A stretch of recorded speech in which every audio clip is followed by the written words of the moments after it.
QCSportsInferno.com presents ZRadio. I'm Corey Schrader with Mike Eckerman. And another Hawkeye victory. They look like you know what the funny part is, we were talking at halftime, and man, they look like a machine at halftime.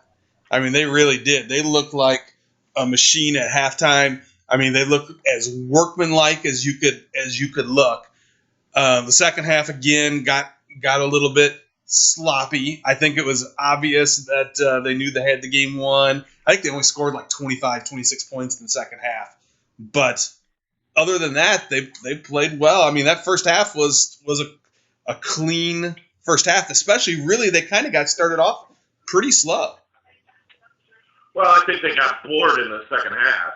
I mean, that was, and I've noticed that the last few games where they start to play bored, and it's because they're playing with just the confidence and consistency that you want, that we've always wanted. But they got bored, and yeah, they start out slow. I think it just takes them a little bit to feel out what the opponent's going to offer, and then they're good at adjusting their game and how they're going to play, and from there, game over. Yeah, you know what? It was funny because Utah got off to a 2-for-7 start, and then he kind of he went pretty good after that, because at halftime I sent you a message, and it was basically Utah's got 19. Really, I mean, that was the quietest 19 I think I ever heard. Well, yeah, I mean, he's just a man among boys. I mean, he's just him and Jock. The big thing I like about Jock, have you just noticed when he's on? I mean, he's on. I mean, nothing hits the rim. I mean, that's how good it is. No, and I'll tell you the other thing I'm liking about him too is the fact that he's getting more confident driving to the basket. The one thing that he always has had is the ability to knock down jump shots. Now, not at the rate at which he's knocking them down this season, but he's always had the ability to knock down jump shots. And then even this year, he's knocked down jump shots, and obviously now at a higher clip.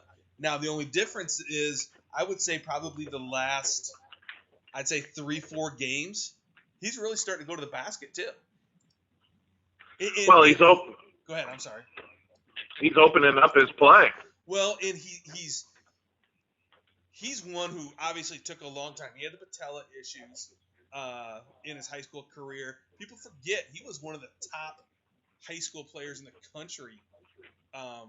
When they start doing it in like 9th, 10th grade, he was one of the top high school players in the country. All the big boys were looking at him. And then he hurt his knee, and he kind of fell off of everybody's radar because he really went a couple years and didn't play good basketball. Well, now it seems like he's getting some quickness back. The one thing that I would say that, next year, if he can get it back, take that next step, and now get the explosiveness of jumping going, because he's not. I mean, if he gets a running start and there's nobody in front of him, he's good to go. But there's a couple times tonight where he could have just gone up, and done like a Dom Ewell or Ahmad Wagner did, but he doesn't have the explosive jumping ability. And I don't know whether he had it when he was younger, and it was an injury thing, or what. But that seems to be the next thing. If he added that to his game, I saw where one of the Big Ten guys said that he's turning himself into an NBA player. Well, if he can add that to his game, holy cow, he could be a first-round draft pick next year. But let's not add it till next year, because I don't want him thinking he's good enough to go out early.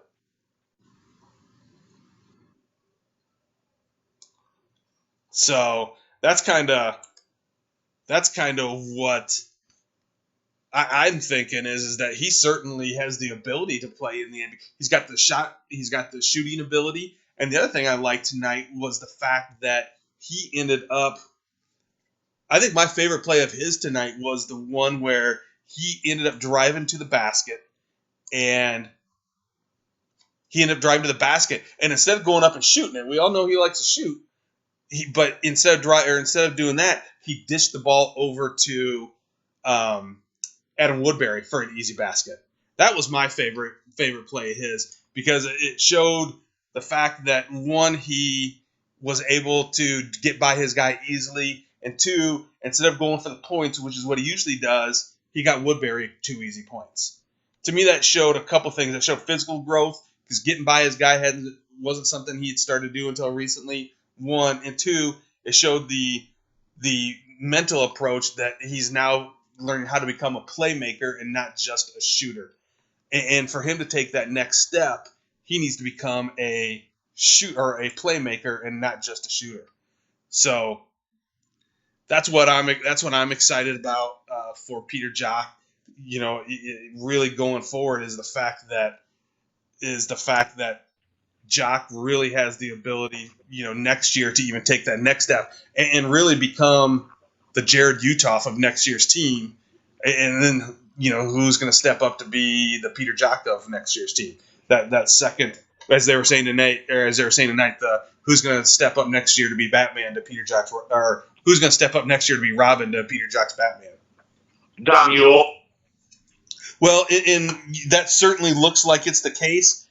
I still question sometimes his, I'm not gonna say his effort. He just doesn't look like the happiest guy out there. I mean, he just looks so sour. And I don't know if you saw it, and it kind of annoyed me a little bit, to be quite honest. Him and Gazelle were on a 2-on-1 break, and Gazelle pulled it back. This was in the first half. Gazelle pulled it back and started to run the offense, and he hit Ewell about 2 seconds later for a 3-point shot. And Iowa went up by 19. Penn State calls a timeout. Well, they're going back to the huddle, and Ewell was mad at Gazelle because he didn't throw the ball up for an alley-oop.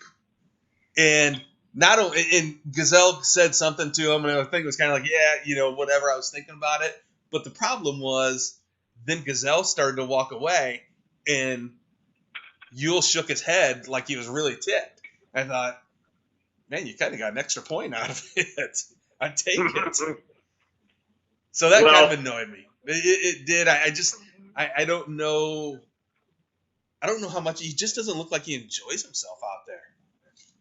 I don't know. I don't get that vibe off of him. I mean, you could say the same thing with Uthoff if he wasn't playing at the level he's playing at. True. You're right. I agree. I agree with you 100%. That doesn't happen very often. Corey, were we okay pulling you away tonight, away from the Democratic town hall?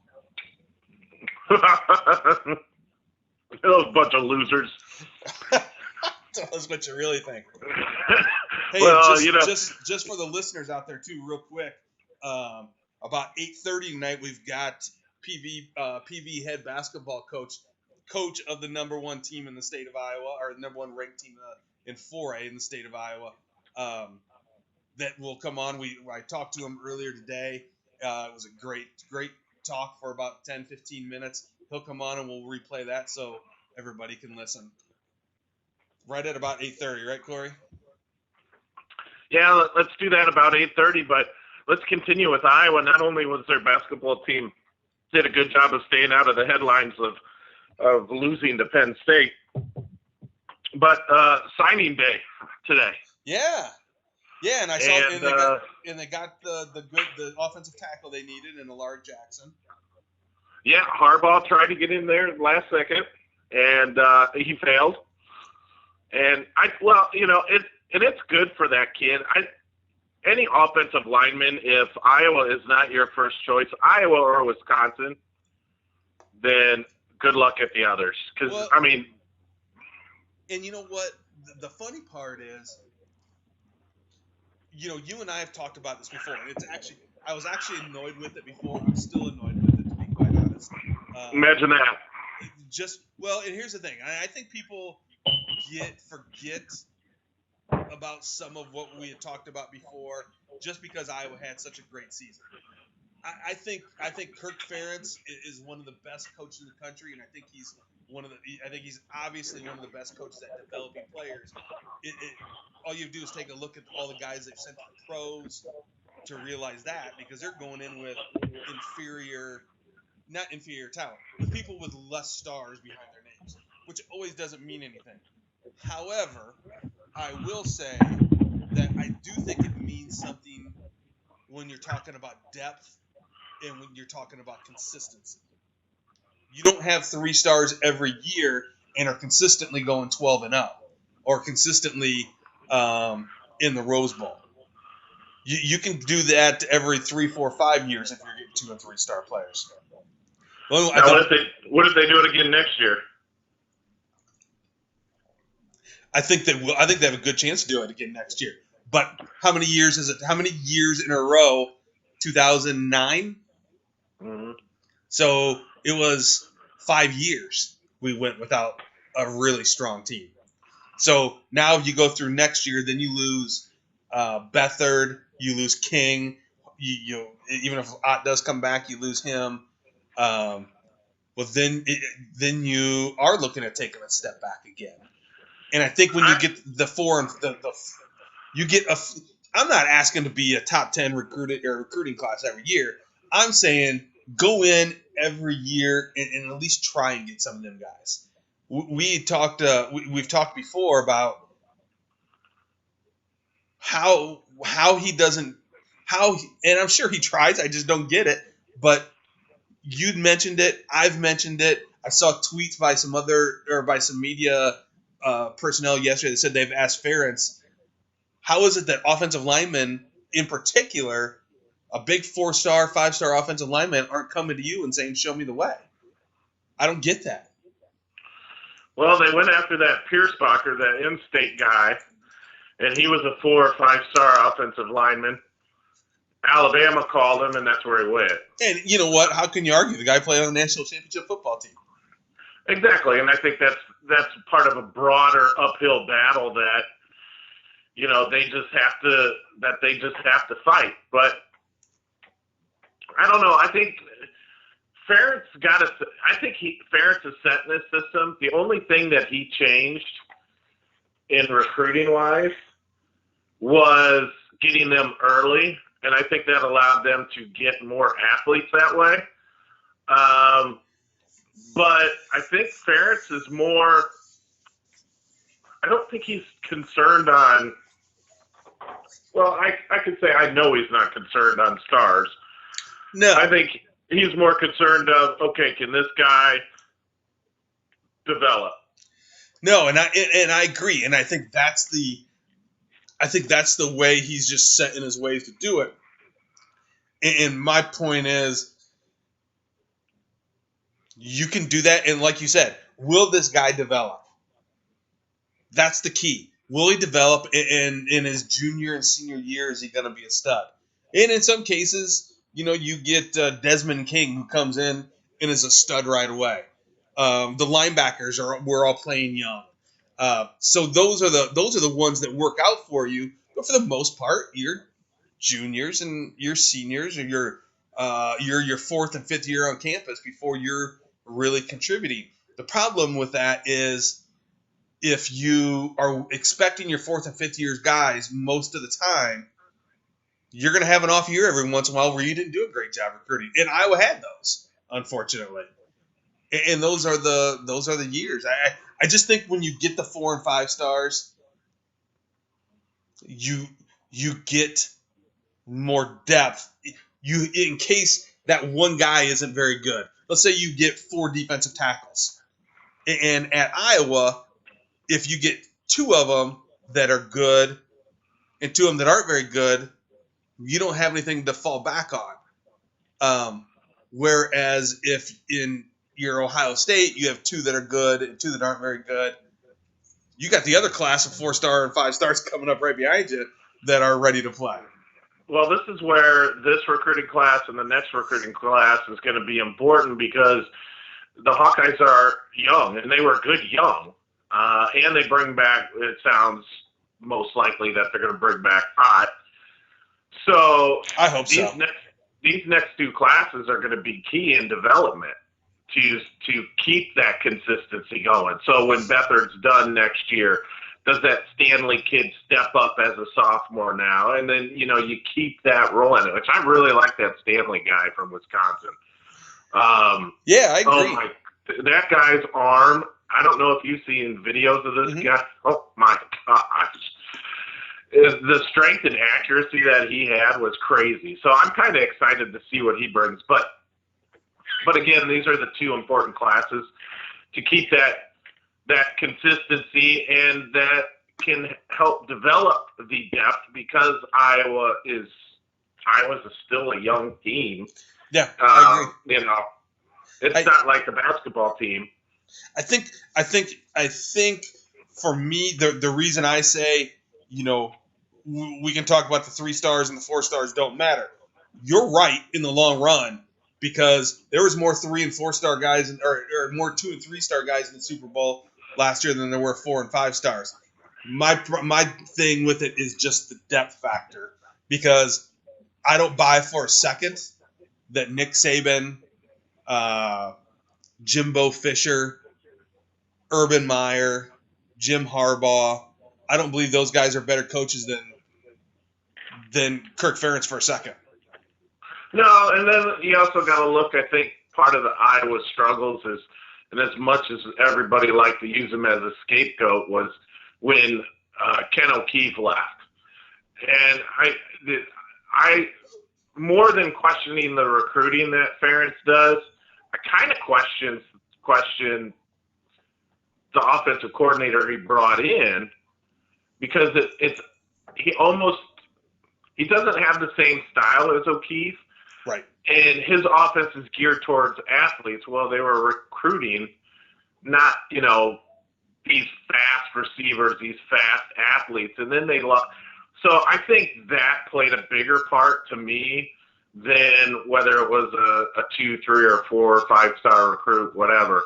But hopefully Iowa can keep it rolling with this class, because they're virtually bringing back everybody next year, all the key components that you need to be successful. And they add, and they do have some depth. So, you know what, it'll be interesting to see how it plays out. I do. I think Iowa's going to be, especially if Ott comes back, I think they're going to be a top 10, 15 team. I think they're going to be the odds-on favorite in the West again. I think, and you and I have talked about before, and before I get too much further, I just want to remind, if Corey has a lot of wrong opinions, so if you call in and want to disagree with Corey, you can call us at 309-524-5558. 309-524-5558 to disagree with Corey all you want. Hold on a minute. Now, I might be wrong in my opinions. No, I'm not wrong in my opinions. I am very opinionated. I'll have an opinion on anything you want. So if you want to talk about pancakes, I'll give you an opinion on it. I'll talk crap about anything, even about lint. But hey, I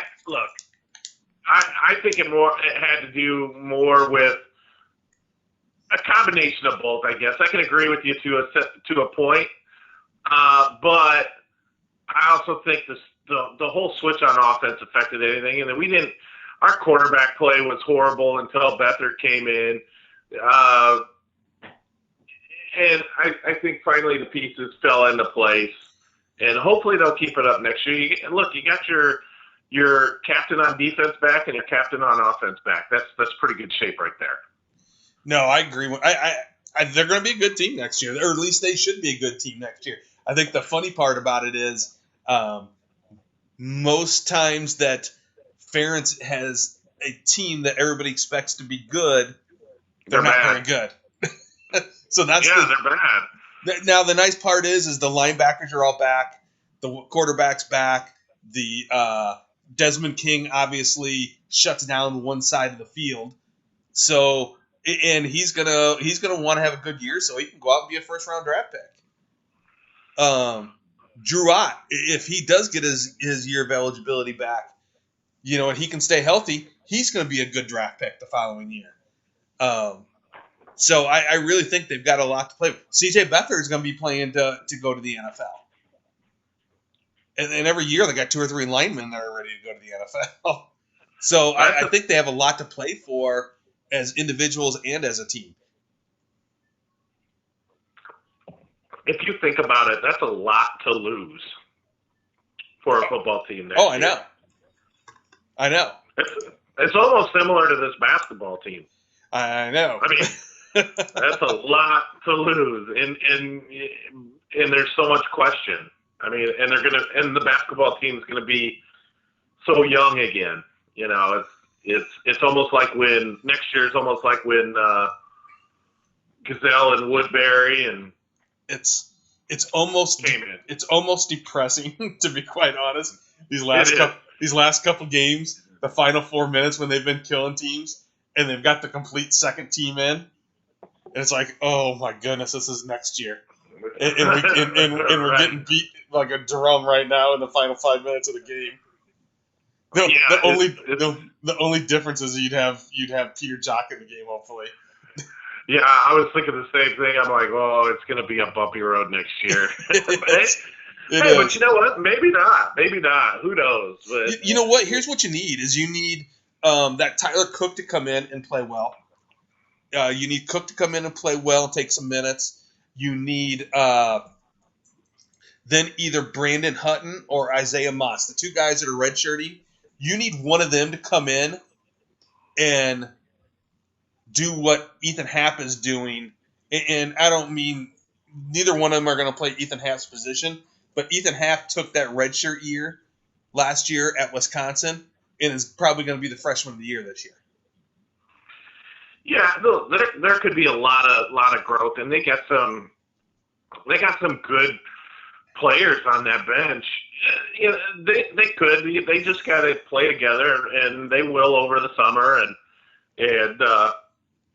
you know Fran will figure it out. I like Fran, and I agree. I think Tyler Cook's going to be a good one coming in. Oh, I think so too. Because I think so too. I think with them being so young, I think Cook can take things over. I think Fran could say, feel comfortable. You know, here's the thing though. Here's the thing with Cook is, and this kind of goes to what we talked a little bit about this year. That we talked about this early in the season when Iowa wasn't playing as well, and we start talking about the freshmen and not getting contributions from some of the freshmen. Now here's the problem with Cook. Kind of relating it to this year's team. Other than Christian Williams on this year's recruiting class, none of these guys were the stud on their team. None of them. So they weren't the guy who got the ball in the last minute. They weren't the guy who was counted on when the chips were down. Somebody else was counted on to do that.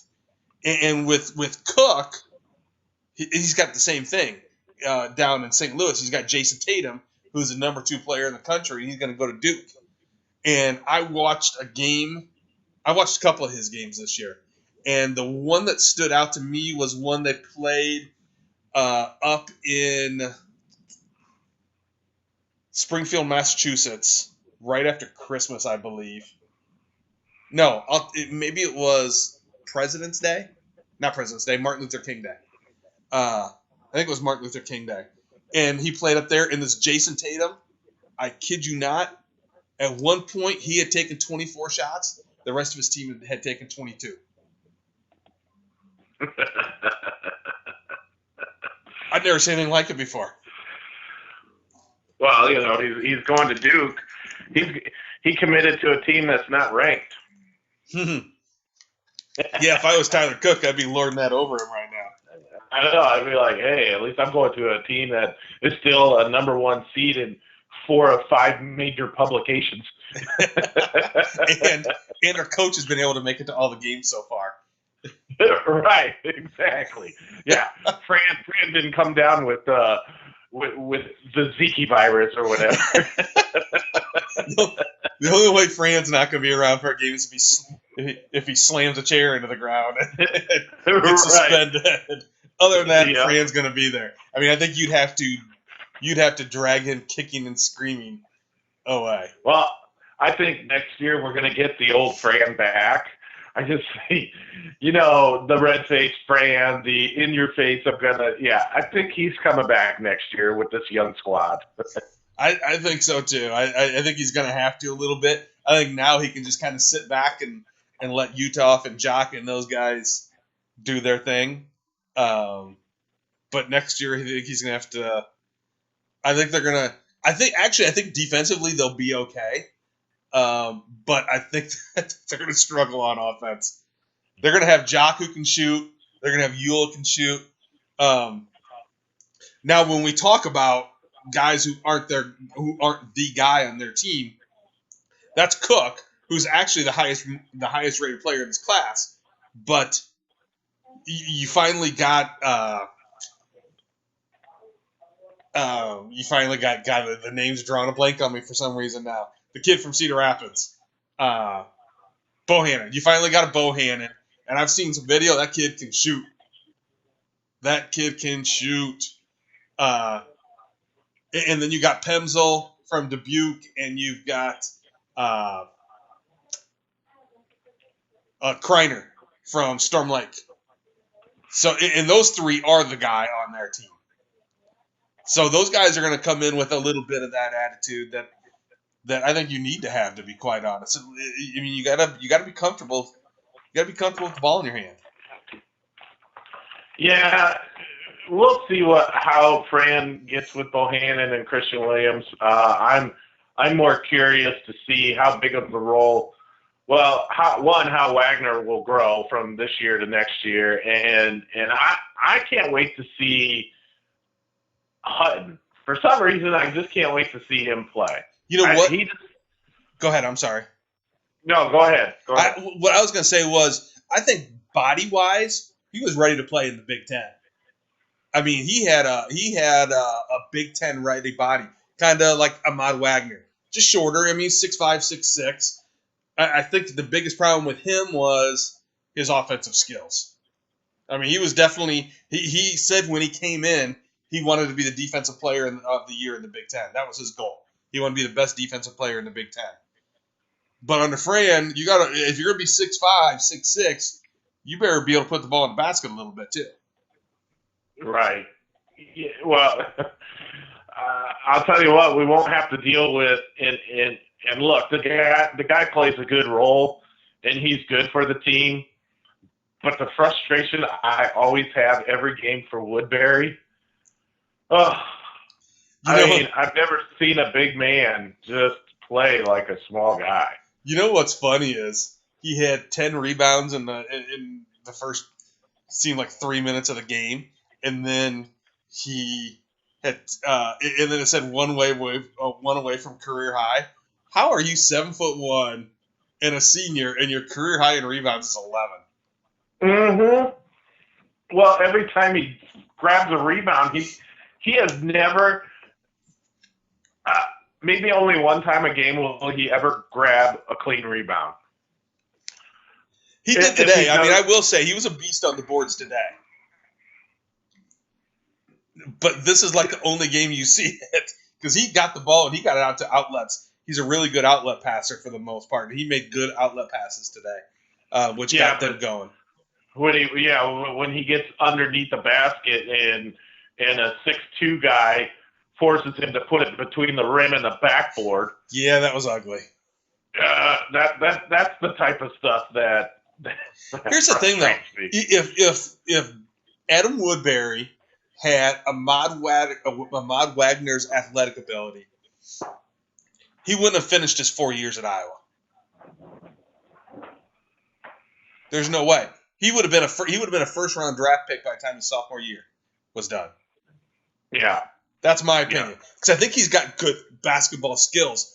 And he's obviously spent a lot of time working on his free throws and his shot. He has nice little moves around the basket, but he's not strong enough. And I think he can run. I think he runs the floor fairly well. But the guy can't jump to save his life. I'm telling you right now, I'm 40. Well, I just turned 45 and out of shape. And I would be willing to bet my vertical is just as good as his. Well, I don't know what would be more amazing, your vertical being just as good as his, or you're that old. Um, they was well, you know that you age is something that you can't beat, so that's not that amazing. Although I feel like Yeah. I'm 55, so that's maybe the more amazing part. But I'm telling you right now, I bet you he doesn't have a. I bet you he doesn't have a 20-inch vertical. No, he doesn't, man. He just it just cracks me up. I'm always in amazement. And really at the beginning of the season, it was a concern of ours because we were missing. Oh, geez, what's his name? Olaseni. And we thought, oh my gosh, well, how are they going to do it? Well, Wagner stepped up big time this year. I think he's just getting better. I mean, he's not consistent, but you can tell he's getting better. The game is starting to slow down for him, which is helping. Oh my gosh. The fun part to watch, Corey, and you said it right. The game's starting to slow down, and he's starting to speed up. Yeah, and he's strong. My gosh. Yeah. Him going to the basket hard. The thing that he's got to do, because him and Tyler Cook are going to compete for minutes, the thing that he's got to do is he's got to be able to face the basket now going into next year and hit somewhere between a 10 and 15-foot jump shot. Right. And I think he's got a nice looking, I think on his shot, he's got good form. When you watch him at the free throw line, he's got really good form. So it's there. And now he's just got to get confident in it. And the nice part is at a place like Iowa, he can have a manager in there and feed him, 1,000 jump shots from 15 feet from the left wing, 1,000 jump shots from 15 feet from the left elbow, 1,000 jump shots from the free throw line, 1,000 jump shots. He can pick a spot on the floor and do 1,000 shots every day if he wants to, and he's going to have somebody there feeding him the ball. So, yeah, I think he'll get there, and with his athletic ability, him and Tyler Cook could end up being a nice pair over the next several years. And I'll tell you what, and especially with their athleticism, and also let's not forget about Dom Hewell. He's obviously going to have to play. Yeah, there's a lot of good things coming up for Iowa. They've got some good players. They're just going to be so young next year. Yes. That's the biggest thing. How are they going? That's the big unknown. How are they going to react? We could be totally off. We could be like, well, they're going to be the lower half of the Big Ten, and maybe they surprise and they get in there and they're top 6 maybe, and go into the NCAA tournament again. Hey, they could be that team. You're 100% right, Corey, and here's the reason there's optimism. Because before we get to, we're going to get to the Steve Hillman interview here in a second. This year, and I looked at it at the end of last year. I had Iowa 9th in the Big Ten, and the reason was because usually I'd be the one arguing, hey, Iowa's not getting any respect. They got 4 out of 5 starters returning from a team that was in 4th place in the Big Ten. Anybody else in the country would have been rated much higher than what Iowa was. The problem I had was you looked at their incoming recruits, and I didn't see any of the incoming recruits coming in and filling a huge role. Other than maybe Dale Jones. I didn't see any of the incoming recruits coming in and filling a huge role. And really, they haven't. Now, the big one that you got from this was Nicholas Bear. Who expected that? No one did. Exactly. That's the big one you get from that is Nicholas Bear that you didn't have before. So that's just been a godsend for that team. And then when you compare that with other teams who may have lost 1 player, may have lost 2 players, some may even have lost a third. Usually if you lost 3 or more, I didn't put you too much in front of Iowa. But they all had transfers coming in.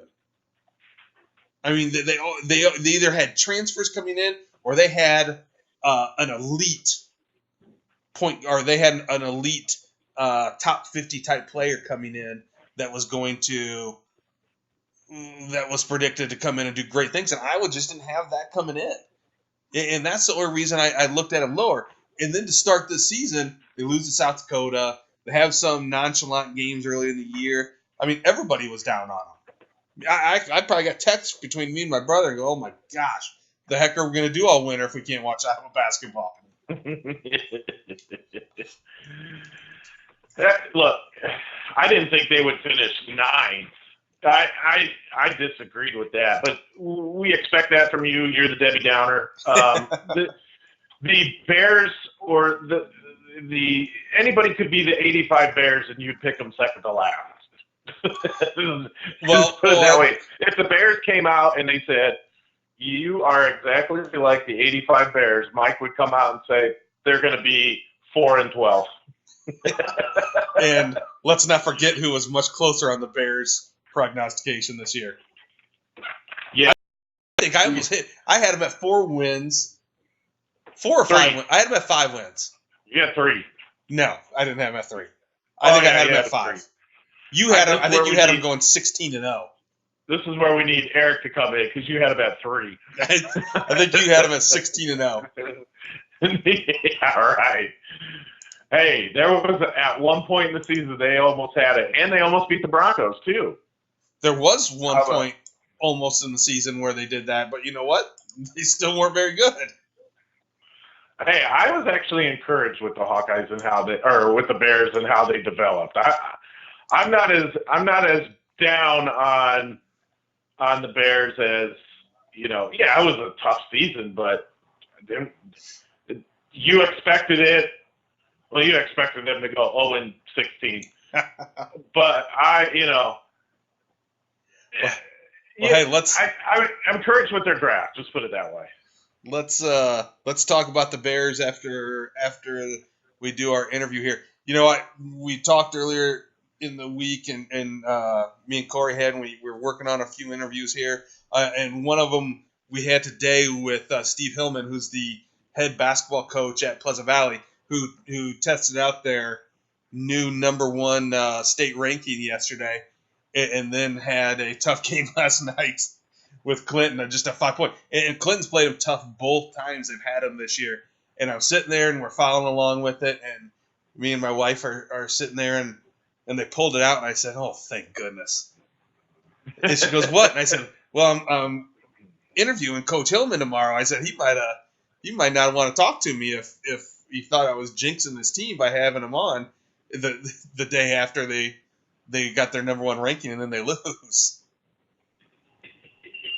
Yeah, you're the jinx, man. I know, and I even talked to him at one point during, and we were talking about something. You'll hear it, and I said, "Well, I don't mean to jinx you, but," and I'm sure he was thinking, "Man, just be quiet." Yeah, right.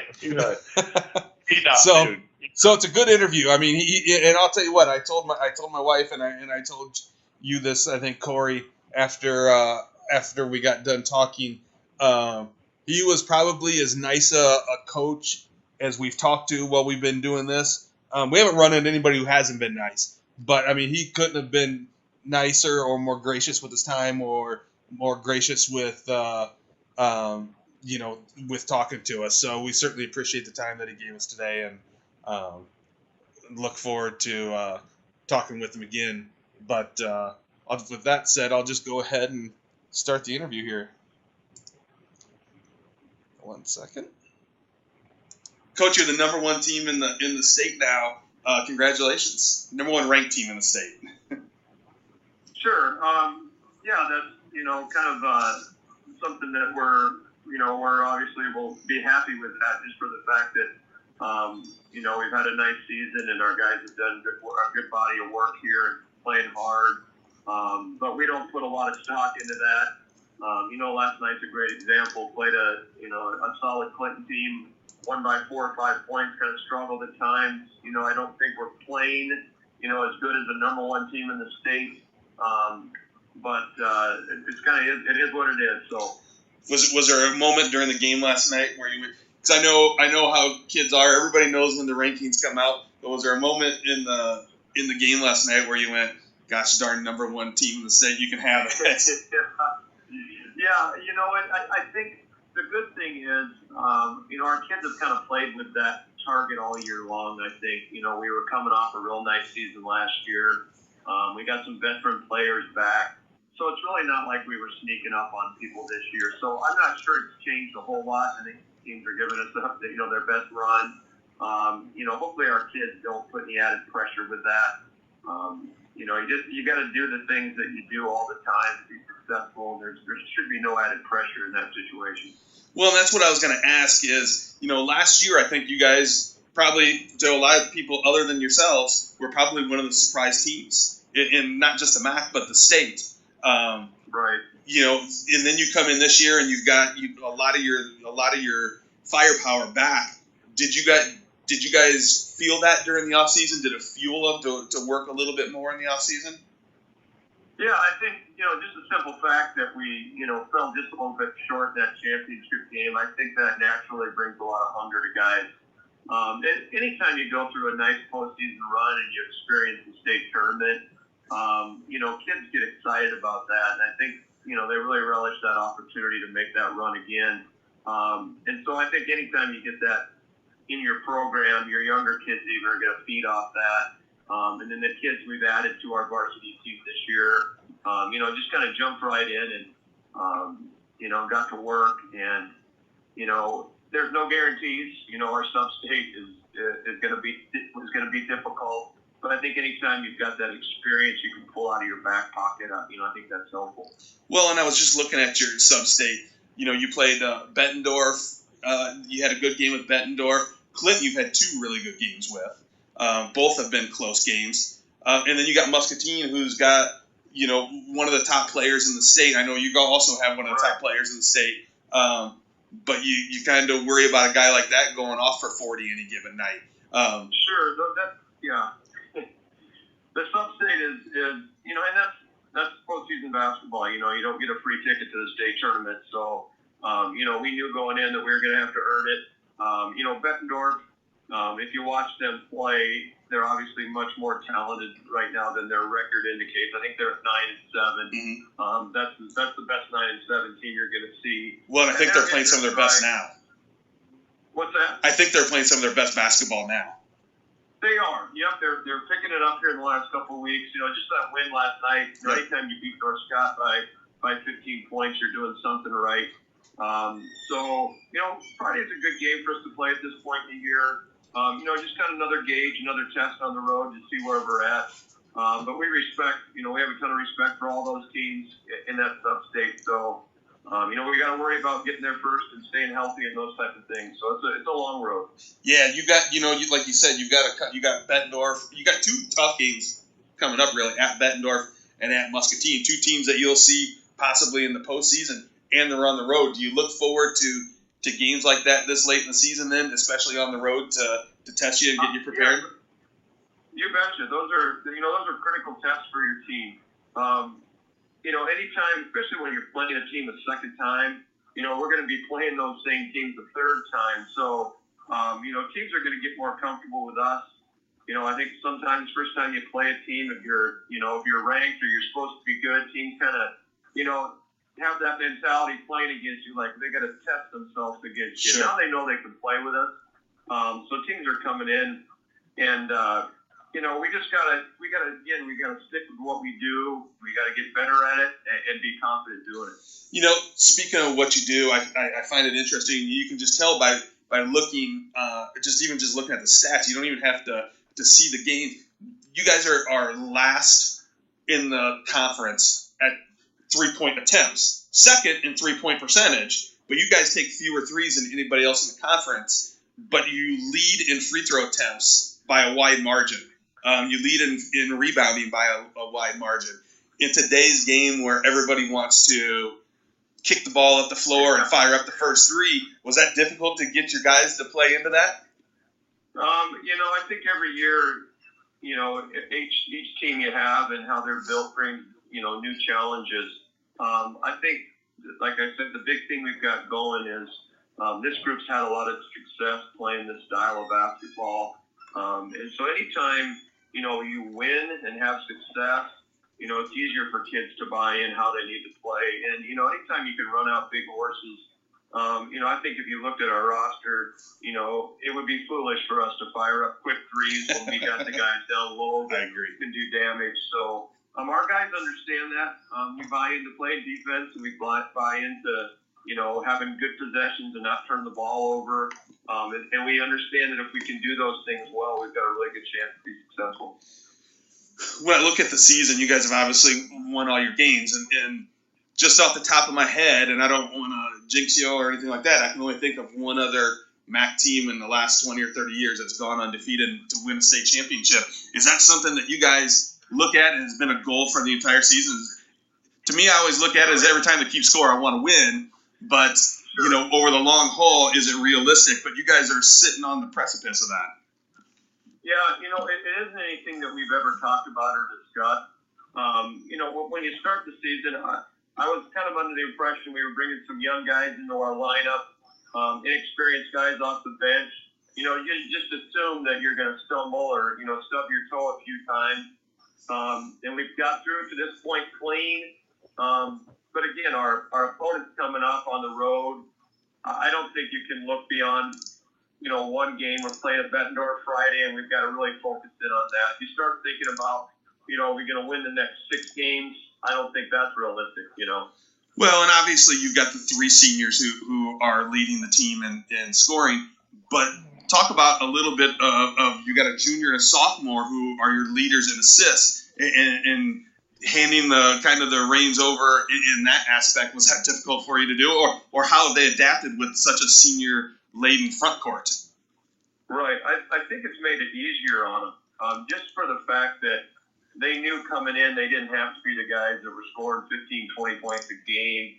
They weren't having to make those offensive plays early in the year. They could just kind of fit in, be unselfish and guard and do those type of tough things that, make our team good. A lot of times you bring young kids on the floor, you expect a lot out of them offensively. And with, the guys we've put in this year, it's more of just filling a role.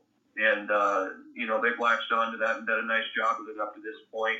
And they can understand, they can see beyond next year, understand their time coming, to be the offensive threat for us. But that's a role we needed, and they're more than happy to try to fill it for us. A lot of times you can look in a season and see a game where you went, okay, now I know we're really good. Or outsiders may look at it and go, okay, they're for real. I know for me, when I look at your schedule and everybody knew you guys were going to be the hunted in the MAC this year, or at least the target was on your back. But after playing Bettendorf on a Friday night and then you go and beat Rocky by 3, who is obviously a perennial power in the state of Illinois, I think to me that was probably a win that opened up everybody's eyes and said, okay, now they're not just a hunted, this can be a special team. Yeah, I think you do. I agree with you that you have to have some signature wins along the way, not only for confidence, just getting your kids to believe in what you're doing as a program. And, I would agree with you. I think that weekend right there before Christmas, yep. Where, you're playing, like you said, traditionally the top programs in the Quad Cities there, Rocky and Bettendorf, and to beat both of those teams on back-to-back nights, I think, that was a good moment for our guys, and I think it kind of, led us through that Christmas break and with some confidence coming into the second half. And now we're just kind of grinding right now a little bit, so we kind of need to get that confidence back that we had early in January. You have, you're the guy who is your lead scorer, Will Carius. He's a good athlete. I have a question. When you look at guys like him, he's going to play college ball. Do you think the Quad Cities gets under-recruited? I think I look at it in a way where, and we've heard it all on ESPN, you look at a guy like Nicholas Baer, who right. had to walk on at Iowa, didn't get any Division I scholarship offers, but can obviously play at a high level. And I've seen Carius play, and I think he's every bit the player of some of these guys. There's a very fine line. What? Yeah, I agree with you. I'm not a Division I recruiter. I just coach high school basketball, and I understand how good these guys in our area are. And yes, I've watched Will compete night in and night out for 4 years against Division I players, and Will can hold his own. And he's got size and strength. He's 6'7". He shoots the ball well. Yep. There's no doubt in my mind he can play at that level. But as I told him, the programs that want it, Northern Michigan's a great Division II program that's excited about having him. He's going to go have a great, productive career there and enjoy it. But, yes, if you ask me, could Will play at the Division I level? There's no doubt in my mind. Right. And I think, coaching some of the kids, the most important thing is get your school paid for.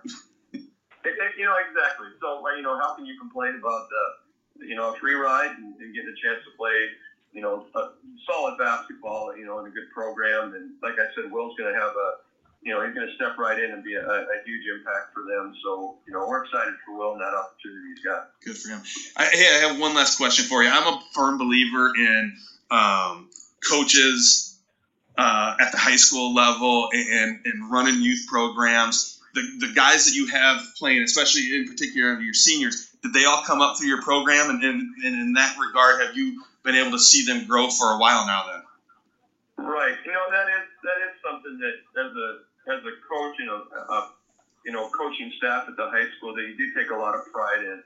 All of our kids are PV kids, and you get an opportunity to work with them in the junior high and the youth levels and watch them grow up and develop. And I think all of those things make it easier for your program to be successful too. When guys understand what's expected, you've got a relationship with those kids already developed. And yeah, we take a lot of pride in that these are Pleasant Valley kids we're putting on the floor, and we're kind of a blue collar team, and we take a lot of pride in that. Well, Coach, thanks. I certainly appreciate the time you've taken with us today. I know you've got like we said, you've got a couple tough games coming up at Bettendorf and Muscatine before closing out the season with a couple a home game at West, and you got I always look at it, the dreaded trip to Burlington, and then Central at home. So yeah, we do. We're gonna finish the year kind of playing some of our sub-state teams here, and then second time through the conference, and again, it's all part of that grind of the season to get better, and everybody's got that same goal of when you hit late February, early March to be playing your best basketball. So we're trying to head in that direction. And that's it, Corey. That was he did a like I said, he was probably as gracious an interview as we've had, and we had a conversation as Christopher just joined us now here too. He was as gracious a guest, and then a little conversation afterward was extremely gracious too with his time, and we talked for just a few more minutes. So he's very he's an impressive coach, fun to talk to, with a great team that has a chance to win a state championship. Oh yeah, they look like they can make some noise, and I think what helps them is the MAC conference as a whole is pretty good between Central, North Scott, Muscatine, Bettendorf. I mean, you saw Clinton give them a game. Davenport North gave them a couple good games. So the conference is pretty tough, and I think is going to be a good indication come state tournament time. He's got his team rolling, and good for Pleasant Valley, and wish them a lot of success moving forward. Well, and I like the way that he talked about it. There's different ways to do it, and kids come maybe knock on your door one day and say, hey, I want to come play basketball for you. But it seems like the kids that he's got are kids that grew up Pleasant Valley Spartans and are going to school at Pleasant Valley and touch their youth program, and you always love to see a local team win, but you love to see it too when they grew up with that school and have a chance to do great things with that school. Well, between them and the Davenport North girls basketball team, that's a group that grew up together, and now you're starting to see schools develop this type of stuff, and West is starting to get their football program going, and Central, of course, with their baseball. It's going to be, hey, yeah, it's going to be a fun time in this area in the next couple of years. Yeah, no, I agree, and I think the thing that you look at, and we've talked about it here before, the things that you look at, say, from PV's been good 2 years in a row now, or elite 2 years in a row, I should say. They've been good for a while, but elite for 2 years in a row. The Davenport North girls are one of the elite teams in the state, and the key ingredient for both those two teams is the girls that they had for them, or the kids that they had in their teens, for the most part, came up in their youth program. When we talk about colleges, you have to do it a different way. We talk about being consistent. Can you consistently be an elite team with 3 and 4 or 2 and 3 star recruits? Well, I firmly believe that in the high school level, to consistently be an elite team, you have to have a consistently elite youth program. You can't do it by getting transfers and things like that, because they're not always going to be there. To do it, you got to have a good youth program to go along with being able to coach the heck out of whatever sport you're at. Well, I mean, if you look at Pleasant Valley right now, I mean, all their sports are firing. I mean, the girls' basketball is doing pretty well. Their football team always does well. Their wrestling, now the boys' basketball. So they've got a pretty solid program over there as well. Yeah. And it is good to see. And look, they're undefeated. They're a tough team, and I think too, and one thing that you touched on with him was about playing Rock Island across the river. And I think the Quad Cities has a unique thing where I think playing those teams across the river could help prepare the teams here in the state tournament. I think we're Absolutely. more of a unique situation with how good the teams are across the river in the Western Big Six. And I think that not only does that help improve Iowa, it would help improve the Illinois teams. I think it's a good thing. And Pleasant Valley's good. I mean, they're just good. Yeah, I agree. And you look at that last year, and you had Rock Island, I believe, played North Scott, and Rocky won by just a couple points and came back late. Well, North Scott went on to win the state championship last year. And did Rocky win the state championship last year too? I believe so. I mean, how great of a game is that? Yeah. I mean, it's good. I like it when teams cross the river and play each other. And I think, and with the MAC conference itself, pretty tough.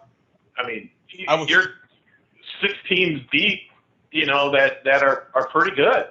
I wish they'd do that in football too. Apparently Iowa won't allow it, but I wish they'd be able to do that in football. How fun would it be to have Alleman and Assumption play each other, and Rocky and Bettendorf, UT and PV. This is where the Des Moines factor comes in, and this is why I have a hatred to the city of Des Moines and how they legislate things. We used to be a conference with those people years and years ago. Yep. And it was called the Mississippi Valley Conference. Yeah.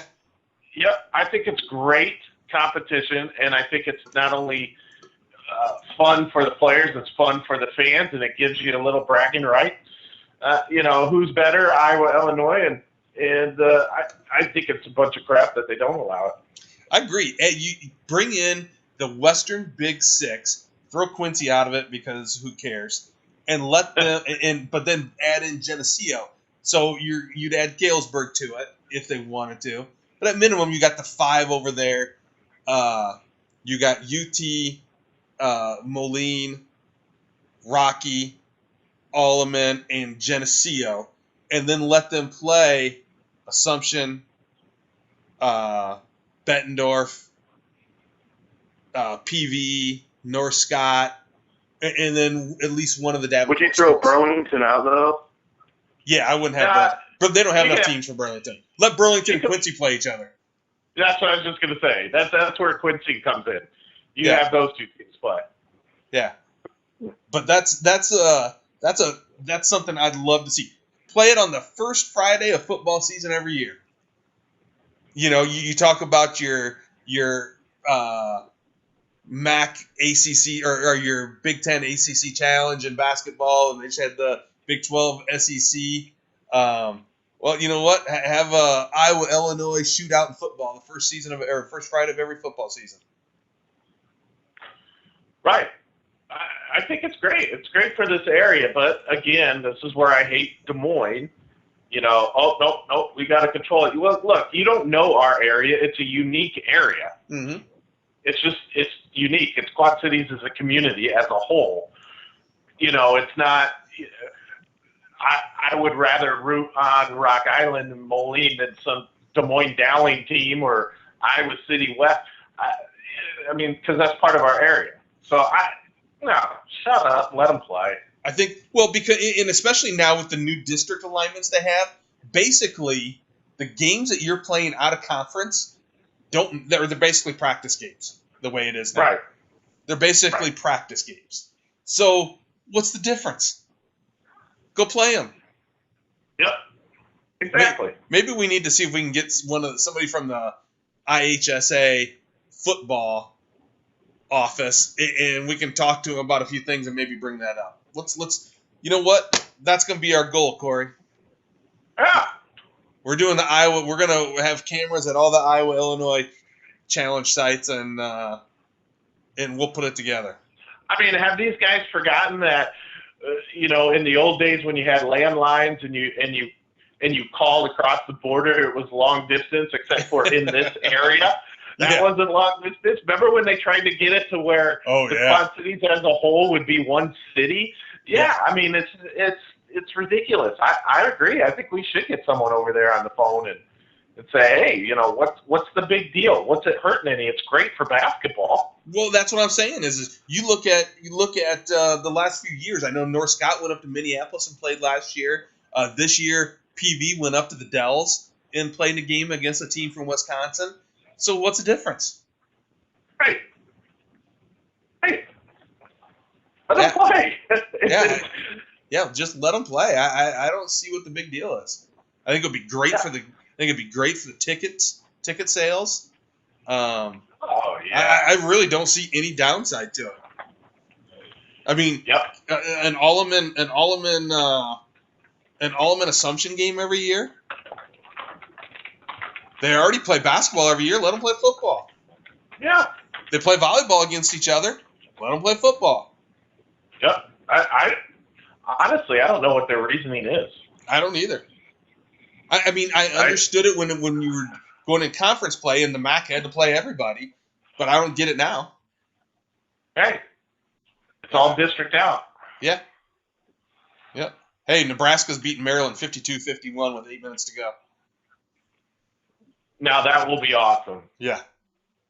Wow, I can't believe I'm sitting here wanting the Nebraska team to win. You know what was surprising to me last night? Indiana just throttled Michigan. That's stunning. You know, I saw it, and it was like Michigan had like a 12-point lead, and I thought, and it was my fault, because every time I start to get cocky and talk crap, that's when something happens, and I said, yep, Indiana's get what they deserve. They're finally playing somewhat a decent team. Yeah. And then, bam. I saw the final score, and I thought, what the? It was 24-20 Michigan with like 8 or 9 minutes to go in the first half, and Indiana went on a 25-0 run to end the half. Here's the thing. I'm confident with Iowa against Indiana because, one, I don't think Indiana's defense is as good. Look, Iowa's top 20 in offense and defense. Yeah. And Indiana hasn't played a good defensive team yet. Michigan isn't a good defensive team. And Yogi Ferrell, if he's playing good, Indiana's going to play good. So I don't know. I think Iowa should win out. I'm sorry. The way they just, like we said earlier, they're a machine. They should win out right now. What are they? 9-1. They got 8 games to go. I'll take 6-2. And you say that, and I say, gosh, pick a 2, and you could say Iowa could win. Iowa could win every game. Iowa could win every game, but they could also lose at Michigan, at Ohio State, at Indiana. Yeah, last year though they beat Indiana and at Ohio State last year as well. So that's And I don't want really any game on the road you could lose. I mean, Illinois makes 17 3-pointers. They play Sunday or Saturday? Sunday. Sunday. If Illinois makes 17 3-pointers, Iowa could lose. Oh yeah. And they've got Hill and Nunn who could do it. It's just a matter of they haven't done it very much, and they barely beat Rutgers tonight. Right. And Rutgers is bad at basketball. Yeah. Rutgers is bad. I wonder. The only reason why Rutgers came into this dang league is so they could open up the East Coast a little bit more. Yes. Yeah. Yeah. But hey, I just want Maryland to lose to Nebraska, and 54-51, 8 minutes left. Yes. Yeah. What's on your mind, Christopher? I was just wondering what your guys' thought on, and I kind of thought about this a little bit. I think that the NFL kind of does this right. It seems to me like the NHL and the NHL and the NBA, they have a break in the point of their year, right, where they're doing an all-star game. Mm-hmm. And I noticed that LeBron James a few years ago used to not do the dunk contest because he would get hurt. If you're a coach in either leagues, NHL and NBA, I mean, obviously you're concerned about your players getting hurt, but would you go up to them and say, hey, do you mind not, sitting out a little bit? Because if you're a contender every year, that's a massive risk. No, I think anytime you play, the NFL, I haven't watched a Pro Bowl in years because it's such a bad game to watch. And you don't have the guys playing from the Super Bowl. I mean, who was it? Jameis Winston was a Pro Bowler this year. So I think it's not nearly your best players in the league, whereas basketball and I'm assuming the NHL is the same way. They have the best players in the league playing. And LeBron James can say all he wants to say. LeBron James didn't skip the dunk contest because he's afraid of injury. Nobody's ever been hurt in the dunk contest. LeBron James didn't do the dunk contest because LeBron James didn't want to lose the dunk contest. Right. That would be bad. That would be bad for his brand if he lost the dunk contest. I was just gonna say that he was protecting his brand. Yeah. It had nothing to do with injury. It seems like though the NHL was up in the sticks because they said that the winner of the All-Star game, I don't think it's each player would get $1 million, but I think the team gets $1 million. So you're up in the stakes, which would have those players compete a little bit more, which is a higher risk of getting injuries. And I know Jonathan Taves and the Blackhawks took a raft from the Bruins. Alexander Ovechkin was out. They had already had little small injuries, but they got asked to play, and they just said, no, we don't want to. Yeah, that's tip money for those guys. Smart, but up in the stakes, giving them $1 million just seems like it's just a little bit risky. Yeah, you know what? That by the time it's all said and done, there's 20-some people. That's $50,000 for those guys. So that's if it's $1 million splitting out, that's not going to do it to get those guys to play. And I think, if I remember correctly, isn't Isn't Taves suspended for the first game coming back because he didn't play? Yeah. I'm pretty sure that's what he's in an injury right now. I think he's in the lineup tomorrow night. But they had already had a game yesterday, which he was out. Well, he was suspended. It wasn't because of injury. It was because he was suspended. Oh, okay. Well, yeah, they had said that he had an injury, lower body injury too. So no, from my understanding, they say that, but that's not accurate. From my understanding, is he was ill over the All-Star break, and he didn't want to play when he was ill in the All-Star game. And the NHL said that's fine, but you're not going to play. We're going to suspend you the first game back, and that's why he sat out last night. It's because he was suspended, which I think is BS as far as I'm concerned. Fine him, do whatever you want, but don't suspend the guy. That hurts his team too. But I also think the NHL and the NFL are in the same boat as far as they're reaching now a little bit. They do the internationals versus the whoever's, and the NFL is doing the draft now. Just AFC versus NFC, Eastern Conference versus Western Conference. That's kind of the way I look at it. I still say my favorite All-Star night is the NBA Saturday night. But I like it more because of the 3-point shooting contest. I love watching the 3-point shooting contest. Oh, Nebraska just took a 3-point lead. And then I like the NBA All-Star game in the fourth quarter.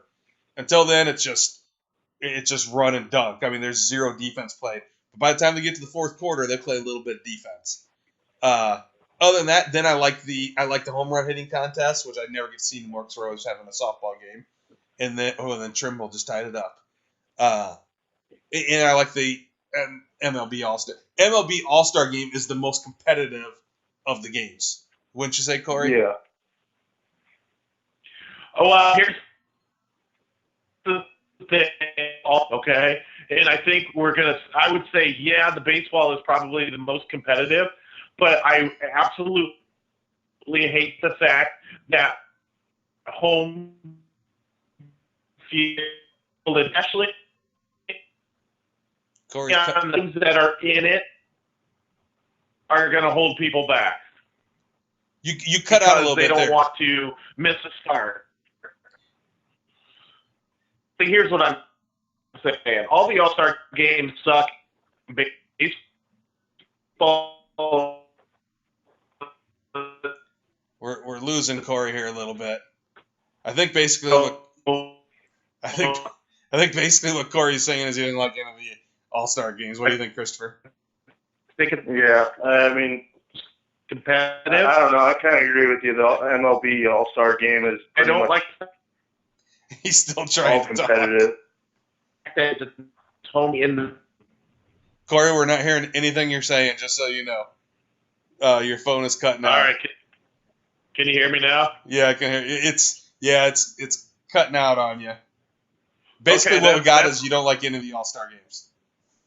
Well, yeah, and I'm sorry, that was my bad. I was updating QCSportsinferno.com with some of the latest news out there, so our fans can get some of that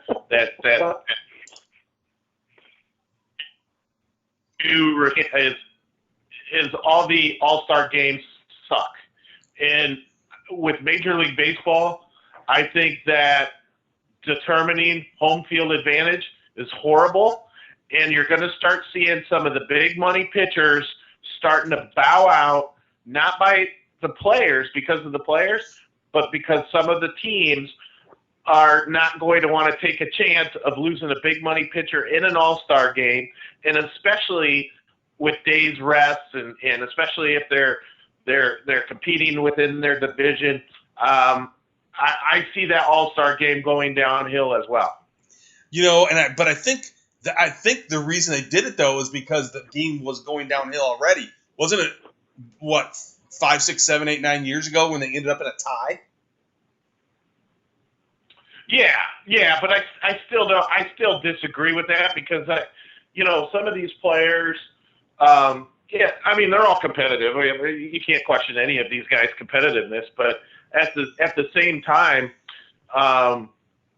the All-Star game is still your deep breath between the first part of the season and the second part of the season. But I think it's the best All-Star game out there. I think the worst one is the NFL, where I think they should do more skills competitions.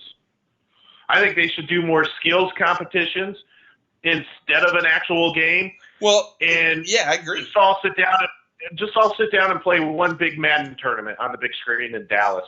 Well, here's the thing: is what we, and I think we talked about this a little bit last week, that we remember Battle of the Network Stars, and they used to have superstars every Sunday afternoon on Wide World of Sports on ABC, and so that's what I would do. Is I would go to a superstars format, and I would have my quarterbacks doing like a couple quarterback challenges where we've seen them before, where you got the golf carts with targets on them, and they're going across the field, and they're doing they got to hit them for certain amounts of points and things like that. Have your 2 Pro Bowl quarterbacks doing that. Then have your wide receivers do a one-handed catching whatever, plus run the 100-yard dash or do something. Then have your linemen do like a fun thing, do like a silly thing, and then do like a serious thing. Have a couple linemen do hot dog eating contest, and 2 linemen do weightlifting. Do something like contest. Yeah. Speed, races. Yeah. Yep. And because the game has become a joke, and I don't really look, football, baseball, and college basketball are all pretty even for me as far as what I like excitement wise. And I do love football, but I can't watch the frickin' Pro Bowl. It's just absolutely horrible. No, but if you do that out in Hawaii, or even do it at Disney World or Miami Beach or something like that, and you do what we're talking about, and then make a bit of a reality show out of it, it would kill in the ratings. Oh yeah, I would keep it in Hawaii because I think they rose a big stink about the Pro Bowl moving from Hawaii. I think everything still belongs there, so keep it there, but just do all the other stuff. Yeah, I don't flag. I mean, you're playing flag. You're not even playing flag football. Yeah, but I would go back to doing it after the Super Bowl.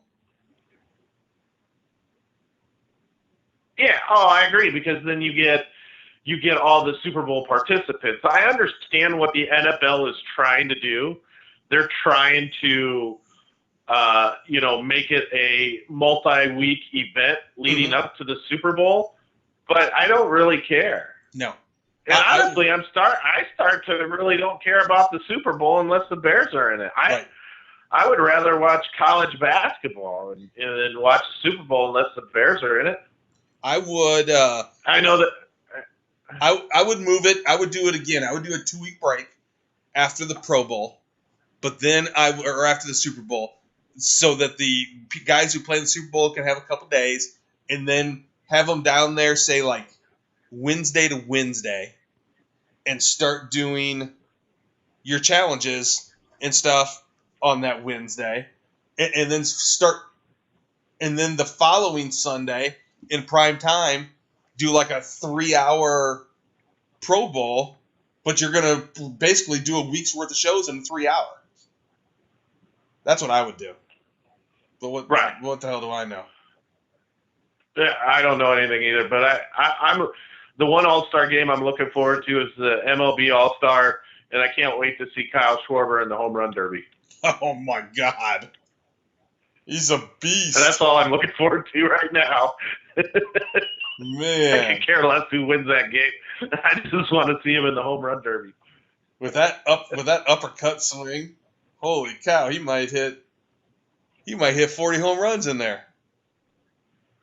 Yeah, it'll be a fun time. I still say the biggest thing the funnest thing, one of the funnest things I've ever seen in any kind of All-Star game contest. There's 2 of them. One, when Craig Hodges went nuts at the shooting or at the 3-point contest and had the record for most 3-pointers made, and at one point made like 16, 17 threes in a row. I mean, it was insane. And then when Sammy Sosa in Atlanta was just hitting bombs. I mean, he was hitting everything like 450, 460 feet. Now, of course, he was using a cork bat, apparently. But still, it was fun to watch. But yeah, that's for the fans, remember? Yeah. Yeah. Yeah, I don't know. I'm not – these all-star games could be much better if everybody was intensely competitive like they are on game day. Like, I mean, you look at the NBA, it's all about offense. You look at – until about the fourth quarter. Then they start to pick it up in the fourth quarter. And I actually enjoy watching the fourth quarter. You got the best players in the world playing, and they are playing a little bit of defense. But the first 3 quarters are a waste of time. Yeah, I mean, none of the games have a feel in my eyes to something competitive. So the goal of the All-Star game is to see the best of the best in action. Well, with technology nowadays, with satellite and the internet, you can tune in to watch any big name player perform. So the All-Star becomes more meaningless because really the talent, you're not, you see it already. And I don't know. They're just, I like more of the side games. I like the home run derby. I like the 3-point, and I like the 3-point contest more than the dunk contest, but I like the dunk contest, I'll tell you which event I like is the one where they bring in the WNBA player, the retired person, and the current player, and they have to do like the hot shot from different spots on the floor, and then they have to make a 3-pointer. Or I'm sorry, then they have to make a half-court shot. That's one. I think that might be my favorite because we'll sit there and you think a team's got it won, and then they can't hit a damn half-court shot. Right. And then you got a team who sucked. Then you got a team who sucked in all the other shots and hit their first half-court shot, and they end up winning. Well, because of that, okay, good. They call offensive foul.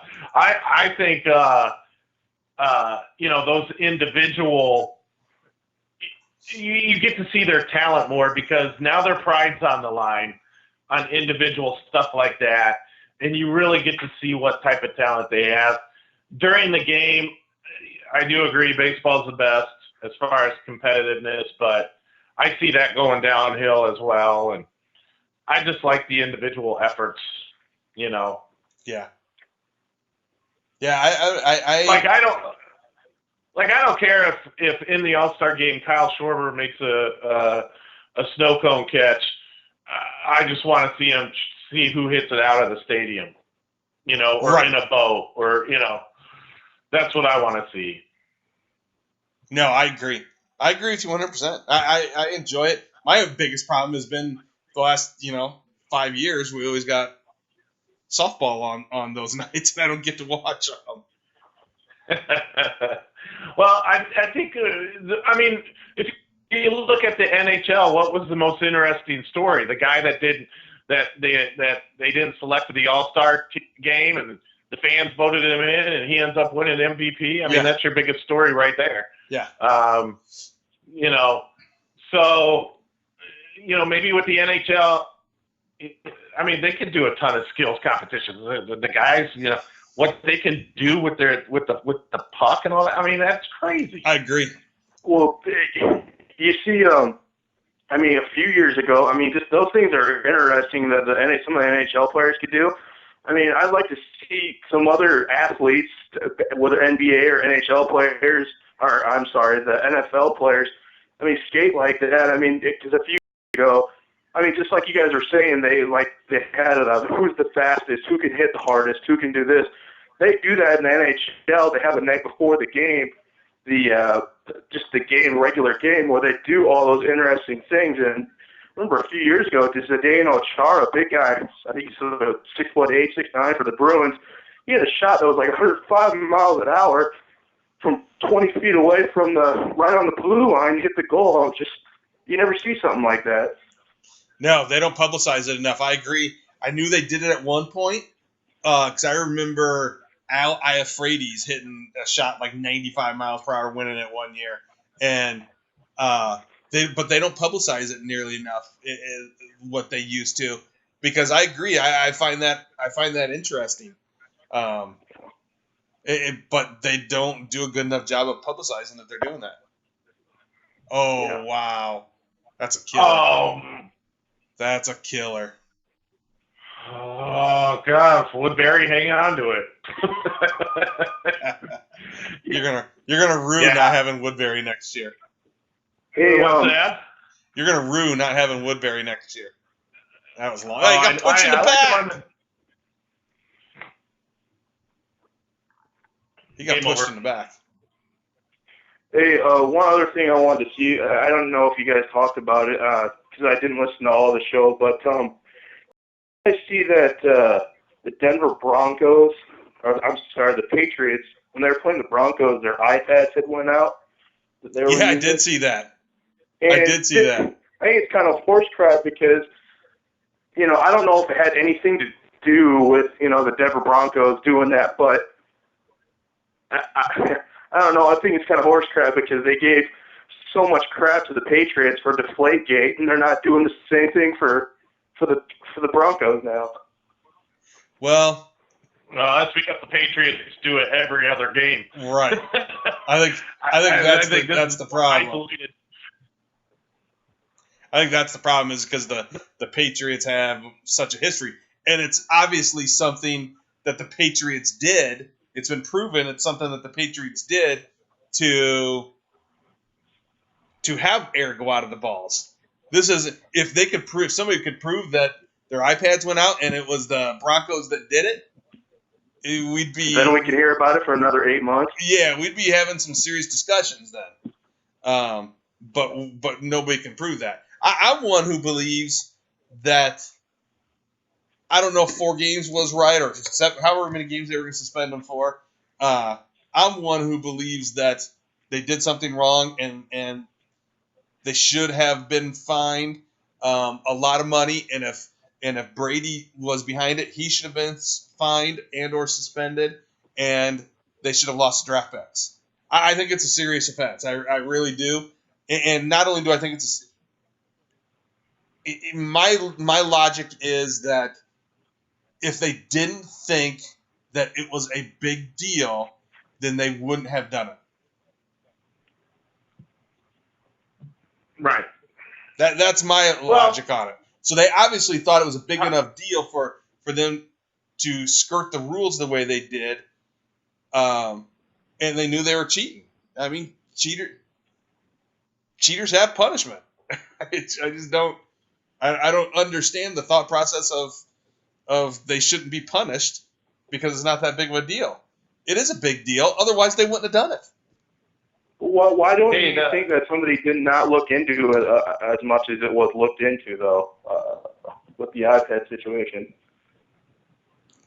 Well, it's hard to tell. I mean, I don't know how they can make their iPads go out. I don't know. Well, because here's the thing. I don't know. It seems odd to me. I think if the Broncos had not had an incident, maybe a little bit like that before, where it wasn't like, it wasn't a big deal or whatever. I think if it happened for the iPad situation, everybody would be like, hey, what the heck is going on? Yeah. I think, but also remember, too, I think those situations are a little bit different because I think those happen a little bit more than I think those happen quite a bit. Because remember, the first game of the season, the Patriots were playing Pittsburgh. Yeah, Pittsburgh. And Pittsburgh's communication sets weren't working at Patriot Stadium. You remember that? Yeah, I think with the iPads and stuff like that, I think you can get a quick answer of what caused it because technology-wise, everything in there is more. You can trace that back, right? Whereas opposed to videotaping another team, and deflating footballs for not only it benefited more their running back than it did Tom Brady in my eyes. I agree 100%. I think with that type of glitch, I think the NFL could trace that back pretty quick. So I don't look at that as an issue at all. I think the bigger issue was the offensive line of the Patriots, and I think that got answered pretty quick when that game was over and Belichick canned his offensive line coach right out of the bat. So, I'm fine with it. It'll be interesting to see who wins this game. One thing I do find interesting is you guys see that report today about the Rams interested in Peyton Manning next year. I did see that. If he wants to play. I did see that. That kind of but they got to make a splash there next year. Yeah, because they're going to be in L.A., and really the Rams have a good defense. Yeah. And they have Gurley, so they're going to have a really good running game. So, geez. Dribbled it right off his shoe. I think they have an opportunity to be good. They just don't have a quarterback. And I think if they're getting Peyton Manning, it brings name recognition to the city of L.A., but brings a smart – he turns out to be a game manager. You're not looking for the old Peyton Manning. You're looking for the guy who doesn't turn the ball over. Is there anybody in the NFL, though, that seems less likely to fit in Los Angeles than Peyton Manning? Oh, yeah. Yeah. I mean, he is so not an L.A. guy. No, he's not. He's not. He's He'd small, be going, he's small market guy. Yeah, he'd be going, hey, let's go. I hear this rodeo drive's pretty cool. Let's go there. Yeah, he's taking some selfies. I can't see him taking selfies with the Kardashians. It's got to be, if they do get a good and decent quarterback, it's got to be out of like a big time school. I'm thinking like Florida or Florida State, Miami, maybe USC would be a better fit, UCLA. They're used to the media and things like that already. I mean, look at Johnny Manziel. He could go there next year, but maybe they get Tim Tebow. Yeah. Hey, speaking of the Kardashians, did either of you guys watch the OJ show last night? Yeah, that was awesome. I thought it was good too. Yeah, I thought he good. did a really good job. I also thought David Schwimmer did a pretty good job too. And I thought Courtney Vance as Johnny Cochran did a good job. I thought it was a good show. You know what? When I was a little kid, I was only about 4 or 5 when it happened, so I kind of did my history on it, watching it. It's amazing how you don't convict him of murdering those. You know what, Christopher? You don't remember the trial because you were so young. There was a lot of evidence that seemed shady. It's kind of like that making a murderer thing. I can tell you this: I watched a lot of that trial, and I wouldn't have found him guilty. Yeah. I was telling my mom today too. She was same age, 25, when it happened. Well, the OJ thing happened at my age. And I said, it wouldn't be interesting. I would hope it would never happen. But what if something? I mean, because he was big in the media. What if this happened to who's the guy who does the morning show with the gap in his teeth? Michael Strahan. I mean, what if that happened to him? That would be huge. Well, I'll tell you what, Christopher, and I think you're almost underselling it a little bit. O.J. Simpson was a much bigger star than Michael Strahan. Yeah. O.J. Simpson. Oh, yeah. O.J. Simpson would be like if, not quite to that level, but like if Michael Jordan was in trouble like that. Well, I mean, he rushed. Well, didn't he rush for like 2,000 yards a year? 1 year he did. Well, it wasn't. Look, it wasn't about that. He was a movie star. He had endorsements still left and right. Yeah, you're more the Naked Gun movies. You're more closer to the Michael Jordan than the Michael Strahan. Yeah. I think O.J. did it, and I think they proved it in the civil suit when they found him guilty of it when he was forced to testify. But yes, if I was a jury there, I would have found him not guilty because they did a good job of raising reasonable doubt. Yeah. But in my mind, there's no doubt he did do it. I agree. So I didn't watch. You don't think there's a possibility of him doing it with somebody, though? I agree with Corey to a certain extent, I should say. I don't 100% agree that I think he either did it, he was there, he hired somebody to do it, something like that. My concern is that, here's my biggest concern. He just did this horrible crime, and they can tie the game up. He just did this horrible crime, and all they find is like pieces of blood everywhere. Or not everywhere. They find a few pieces of blood. If he did that and he was in this horrid crime scene, there'd be blood all over him, all over his Bronco. Well, yeah, that's where. Remember, that's where all the change of clothes and all of that. The fact that the DNA was in the Bronco tells me he was part of it. So he would have been guilty by association. But I look at it this way. He did it, and I think the civil suit proved it. It's just that the prosecution was horrible. And I think they would have convicted OJ if they wouldn't have had him try on those gloves. You know what's funny is they're going through this show, and boy, they make Marcia Clark out to not be, just in the first episode, they make her out to be a chain smoking hard ass, don't they, Christopher? Yeah, absolutely. Well, she was a big time lawyer in LA, but the team that he had with him was nuts. So if Peyton Manning does go to LA, I would actually tell him to stay away from the Kardashians because. Well, it's funny because they cleverly played that in because they had Kim Kardashian, who's her best friend, and at the funeral, you hear kids running around in the background, and you hear and Kris Kardashian yells back, who's being played by Selma Blair, and they make Kim Kardashian, or not Kim, what's the mom's name? Kris Kardashian. Kris. They make her out to be kind of a doofus, I think. And I don't think she's a doofus. I think she's a media whore, but I don't think she's a doofus. But no, if you can make that amount of money. Yeah, no, I agree.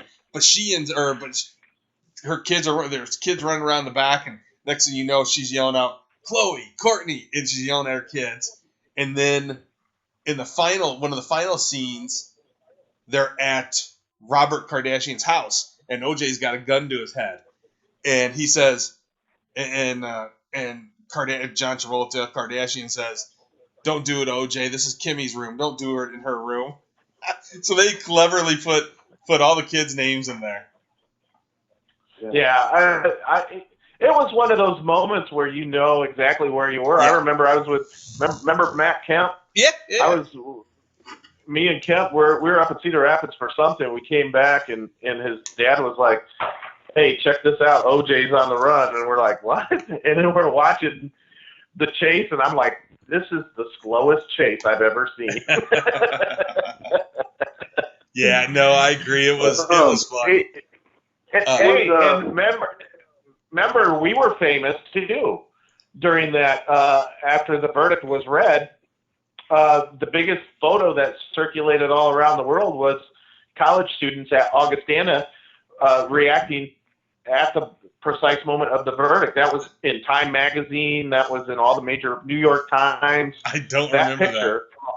Yeah, that picture from Augustana blew up all over the world.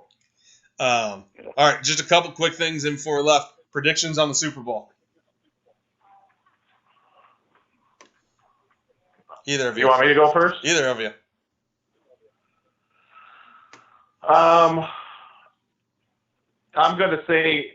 Okay, my heart wants Broncos, but I think the Carolina Panthers will win it 38-17. Carolina. Christopher? Love Ferentz. I love I love watching his kids play. I watched them all play in Iowa. I want them to win, but it's really hard not to want to see Ron Rivera get another one too. I'm going to go with Carolina. I'm going to be contrary. I'm taking Denver 24-17. That's I'm going different than you guys just because. Hey, well, speaking. That's good because you're usually wrong. Speaking of Ron Rivera, this just came to my thought. Don't forget tomorrow night, 85 Bears 30 for 30 is on. I can't wait to see that. Oh yeah. That's why it was good that Iowa played tonight instead of Thursday. Yeah, exactly. Corey, you got the last word tonight. Corey caucused the other night. How was caucusing? I tell you what, caucusing is fun. I think everybody should do it because it's different than just your regular vote. Now, I know there's differences between the Republicans and Democrats, how they do it. The Democrats do it the old way where you get into groups and then you try to sell your candidate and then at the end of the night you flip a coin and whatever. Whereas on the Republican side, it's more of a voting thing, but you still kind of talk your candidate up. You still have people have an opportunity to speak for a couple minutes on the candidate. I'm not shy about it. I spoke about Trump, and I ended up being a district precinct elected person, so I got to go to the Scott County thing. But anyways, this is a lot of fun. I think everybody should do it, and it's interesting time. Everybody should, if they can, participate in it. It's a good time. I think it's always funny, and I know Iowa is the center of the universe for really several months, and then as you get closer, I mean, every news outlet in the world I think was in Des Moines on Thursday night, and it's funny, and you get a sense of pride with it too. Really, when you start hearing all these news people talk about Iowa, and of course you got the flakes in New Hampshire and around the world would say, who cares about Iowa anyways? But right. It really is a sense of pride for the Iowa people, and I think the news people all did a pretty good job, in my opinion, of promoting Iowa and talking about the nice people they met in Iowa and things like that. And it was fun watching it unfold after we got back from softball Monday night, and the news people across the country just going really kind of ecstatic for their jobs in particular because they have more to do about the huge turnouts they had Monday night. Oh yeah, I mean that's what the thing was. I mean, the first time I caucused, there was like 25 people there. The other night that I went, I mean, there was over 100. So yeah. I mean, it was crazy, but it was a lot of fun. I enjoyed myself, and it's almost like it's fun because I treat it like a game. Yeah, and it makes me more passionate that way, I guess. Well, I think it's to me. I take a bit of a sense of pride, even though I didn't have the chance to do it this week. My daughters and my wife and my mother-in-law got a chance to do it, and they all enjoyed it. I think they were in the room with you at West High School. Oh yeah. But they did great. But it really was a sense of pride. It was kind of funny. I was watching the Kelly File last night, and the first things out of her mouth were, "The Iowa people are so nice." Yeah, I mean that's the thing. I mean, you if you travel to some of the bigger cities and just get out of Iowa, you do sense how the people here are. It's more relaxing, friendlier. It's not as fast paced. It's a good time, and I think I don't know. It's a good time for me to talk trash too. So I'll talk trash to anything. So I have fun doing it politically, and I have fun doing it in the sports arena. Yeah, it was interesting. Christopher, any last thoughts? So everybody should do it. You know what? I think it's a really good year for Iowa this year. You got the football team having the first undefeated season in a long time. You started off the year not doing well with the Rose Bowl, but the attention from the caucuses, the wrestling team's killing it, the basketball team's killing it. This is really good attention to the state. It's definitely the year of the Hawkeye. There's no doubt about it. Oh, yeah. Iowa's been all over the news everywhere. It's been nuts. Did you guys see that, and I thought it was awesome, that YouTube video, that Iowa Nice YouTube video? Yeah. Yeah. That was good. Yeah. That was good. He's pretty good. Yeah, I agree. So, well, I don't have anything else. I'm good. I think that should do it. You've been listening to the QCSportsinferno.com presenting ZRadio with Mike Ackerman. I'm Corey Schrader. Thanks for Chris for calling in. And the interview with Pleasant Valley head coach, the Super Bowl. We know Carolina's going to win. Mike's always wrong, so bet on Carolina. I think that should do it. We're out. Monday, I think. I think we'll be back Monday. Monday night. I think so. Monday night. 6 to 8. Be there or be square. All right, I'm out. Peace.